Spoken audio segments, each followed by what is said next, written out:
আসসালামু আলাইকুম সম্মানিত ভিউয়ার্স, কেমন আছেন? আশা করি সবাই ভালো আছেন। আবার নতুন একটি বিষয় নিয়ে আপনাদের সামনে হাজির হয়েছি।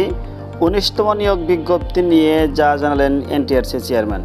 বেসরকারি শিক্ষা প্রতিষ্ঠানের শিক্ষক নিয়োগের ১৯তম বিজ্ঞপ্তি নিয়ে আমরা সভা করেছি। সবাই অনেক বিষয়ে আলোচনা হলেও চূড়ান্ত কোনো সিদ্ধান্ত নেওয়া সম্ভব হয়নি। তবে আমরা চেষ্টা করব দ্রুত সময়ের মধ্যে বিজ্ঞপ্তি প্রকাশ করার জন্য।